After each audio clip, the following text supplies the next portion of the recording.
Skip this, and junior DevOps engineers are overtaking your career by mastering advanced Linux performance tuning, a crucial skill for ensuring production servers run smoothly and efficiently.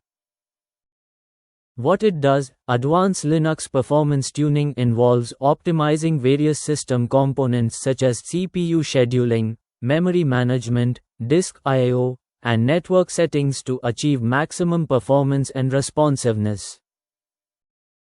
This is typically done using tools like sysctl and tuned profiles, which allow administrators to fine-tune system parameters and settings.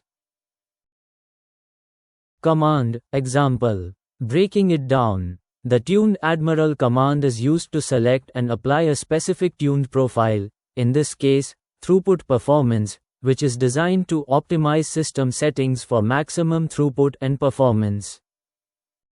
The sysctl command is then used to adjust various kernel parameters, such as CPU scheduling settings, kernel shed_latency_ns, kernel shed_min_granularity_ns, kernel shed_wakeup_granularity_ns, memory management settings, VM swappiness, VM VFS_cache_pressure, disk I/O optimization settings, VM dirty_background_ratio, VM dirty_ratio, and network settings, net core RMEM_max, net core WMEM_max.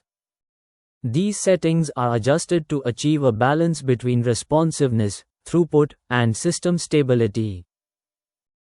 Common mistakes. A common mistake when performing advanced Linux performance tuning is to overly aggressive with settings, which can lead to system instability or even crashes.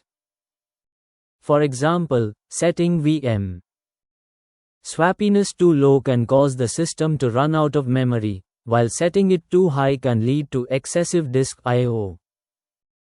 Another mistake is to neglect monitoring system performance after applying changes, which can make it difficult to identify and fix any issues that arise. Try this next. To further optimize system performance, try using the sa command to collect and analyze system activity data, which can help identify bottlenecks and areas for improvement. Additionally, consider using tools like systemd and cgroups to manage and limit system resources for specific applications or services. Pro tip: when applying advanced Linux performance tuning settings in a production environment, it's essential to thoroughly test and validate the changes to ensure they do not introduce any regressions or stability issues. This can be done by creating a test environment that mirrors the production setup and applying the changes there first, before rolling them out to production.